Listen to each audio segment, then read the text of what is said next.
live session of Ignited Mind classes Kishtwar.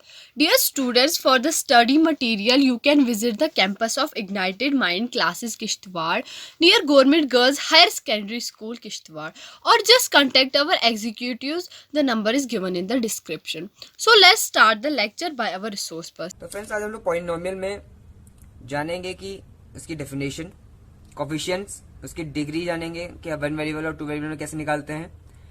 उसके बाद polynomial हम वेरियस डिग्रीज के बारे में जानेंगे कि हर डिग्रीज को कितनी को क्या क्या बोलते हैं। ठीक है, उसके बाद नंबर ऑफ टर्म्स जानेंगे, पॉलिनोमियल में क्या होते हैं, उनको कैसे नाम दिए गए हैं। कांस्टेंट पॉलिनोमियल के बारे में जानेंगे, जीरो पॉलिनोमियल और जीरोज ऑफ पॉलिनोमियल के बारे में जानेंगे। आज के लिए बस इतना ही है। तो सबसे पहले पॉलिनोमियल्स क्या होता है, तो सब मैंने आपको पहले भी जब पढ़ाता हूं तो हमेशा नाम से, जब भी कोई नाम है उसको कॉन्सेप्ट का नाम जब तक नहीं समझेंगे तब तक आप कोई भी कॉन्सेप्ट को नहीं समझ पाएंगे। ठीक है, तो पहले नाम को याद रखिए तो पूरा कॉन्सेप्ट ऑटोमेटिक याद हो जाता है। पॉली मतलब क्या होता है, पॉली का मतलब होता है मैनी।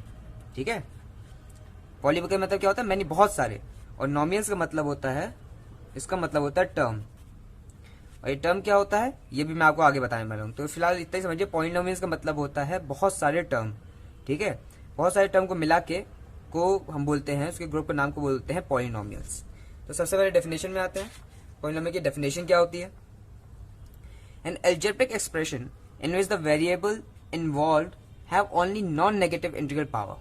ठीक है, it's called a polynomial, it's called a polynomial. तो आपके क्या होता है कि कोई भी एक्सप्रेशन है, जैसे मैं फॉर एग्जांपल एक एक्सप्रेशन ले लेता हूँ, 4 + 9x - 5x² y + 3/8xy। ठीक है, ये हमारे पास एक एक्सप्रेशन है।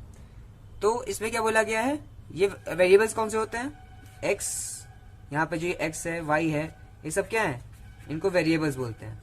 ठीक है, ये वेरिएबल्स हैं, इनके अंदर इनकी जो पावर है वो नॉन नेगेटिव इंटीग्रल है, पावर है। इंटीजर्स कौन होते हैं, जो डेसिमल फॉर्म में नहीं होते हैं, जैसे कि 1, 2, 3। ठीक है, जो डेसिमल फॉर्म में ना हो उसको हम इंटीजर पावर बोलते हैं।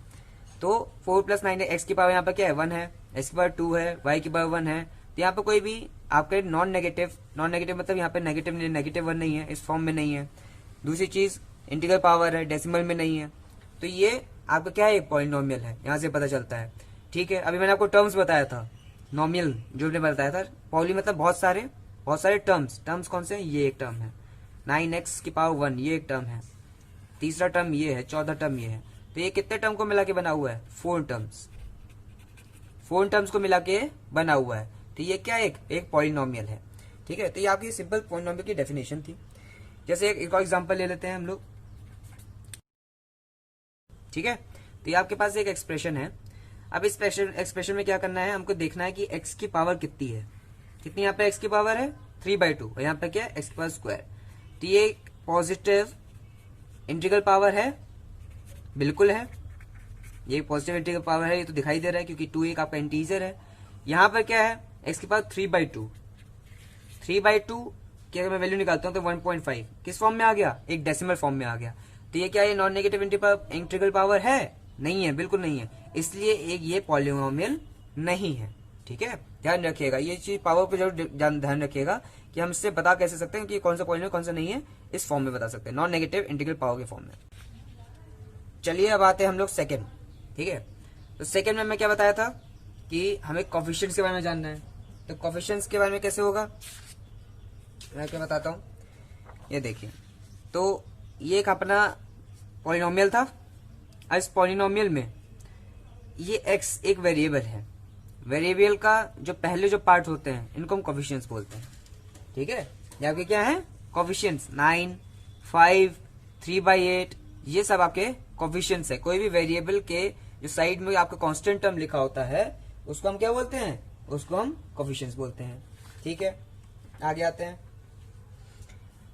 आगे क्या है आपका, degree of polynomial in one variable and 2 और मोर वेरिएबल। ये देखिए, अब आते हैं हम लोग डिग्री में। तो डिग्री आपकी कैसी होती है कोई पॉलिनोमियल की, जैसे एक पॉलिनोमियल लिखा हुआ है 2x + 3। ठीक है, यहाँ x की पावर कौन सी है, मैक्सिमम 1 है। ठीक है, तो इसकी डिग्री क्या हो जाएगी, सिंपल सा है, इसमें कुछ है ही नहीं, डिग्री आपकी क्या हो गई, 1 हो गई। इस वाले में आ जाइए, इसमें हाईएस्ट पावर x क्या है, वेरिएबल की क्या है हाईएस्ट पावर, वो है 4।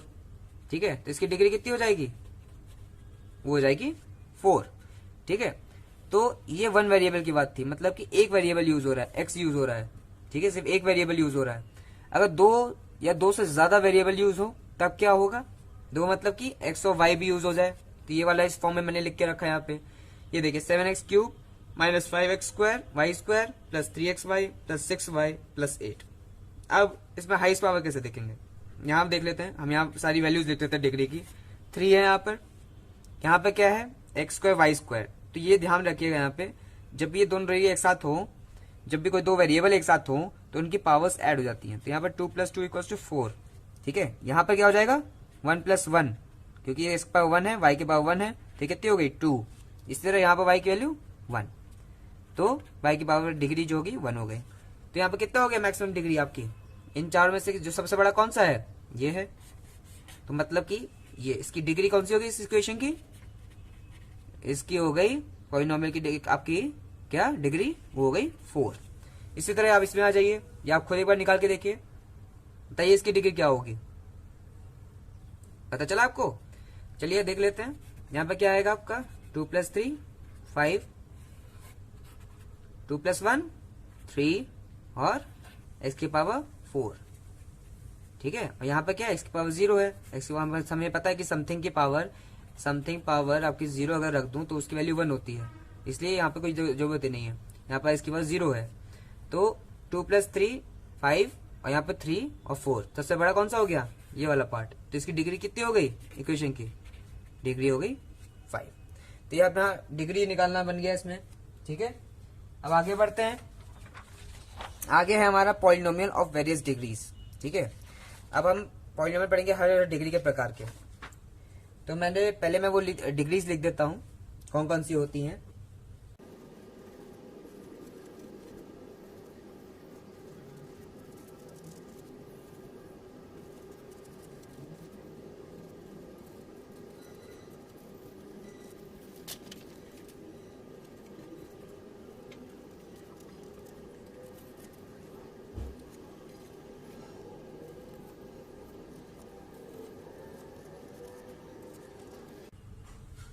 तो फ्रेंड्स यहाँ पर ये आपका लीनियर पॉलिनोमियल हो गया, क्वाड्रेटिक पॉलिनोमियल हो गया, क्यूबिक पॉलिनोमियल हो गया और बाइक क्वाड्रेटिक पॉलिनोमियल हो गया।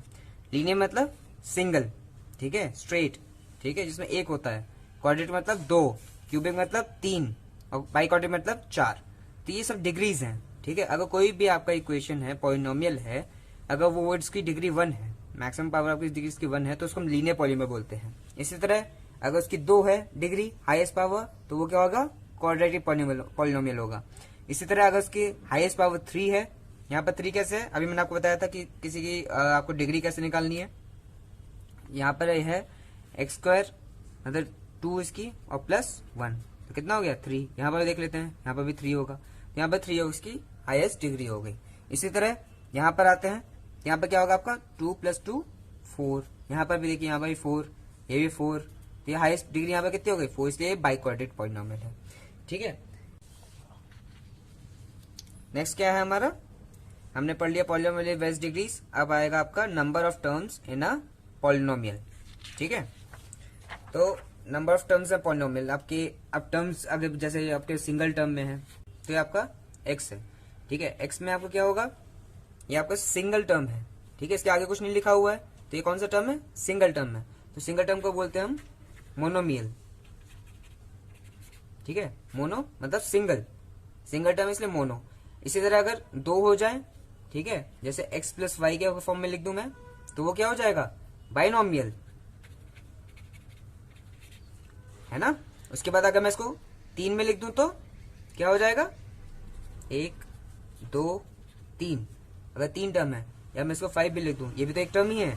ठीक है, तो इस टर्म में लिख दूंगा तो क्या हो जाएगा, ट्राइनोमियल। ठीक है, बस ये आपके 3 प्रकार के होते हैं। अगर उसमें एक टर्म है, जिसमें एक टर्म है तो उसको हम बोलते हैं मोनोमियल, जिसमें 2 टर्म होते हैं वो बाइनोमियल, और उसमें 3 टर्म होते हैं उसको हम बोलते हैं ट्राइनोमियल।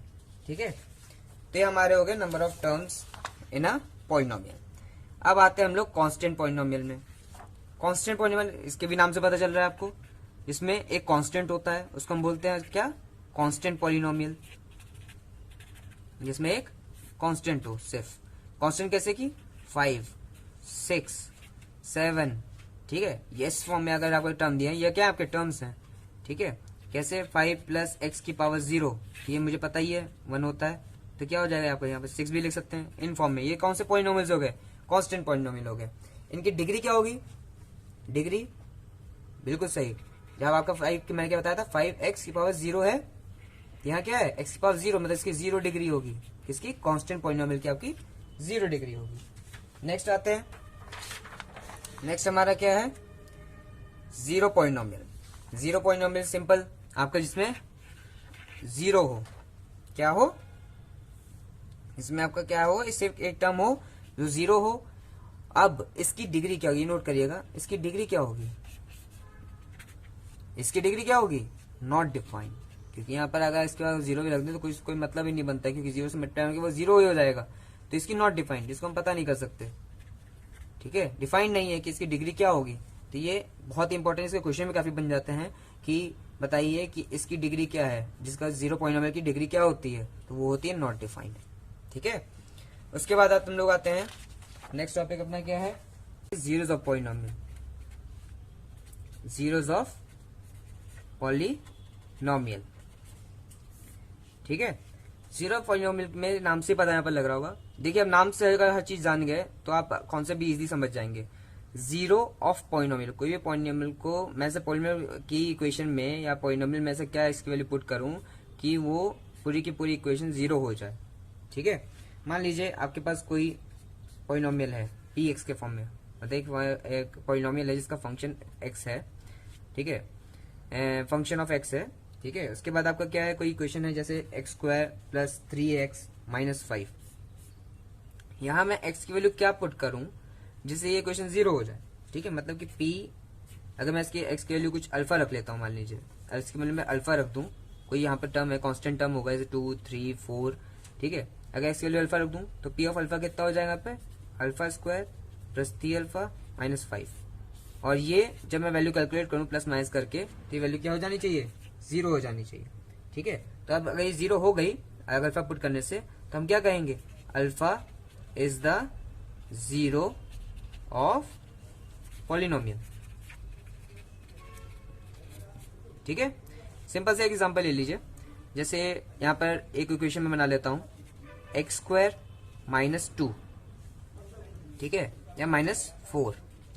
अब मैं इस इक्वेशन में x की वैल्यू क्या पुट करूं कि ये 0 हो जाए। मैं सिंपल से x की वैल्यू यहाँ पर 2 पुट कर सकता हूँ।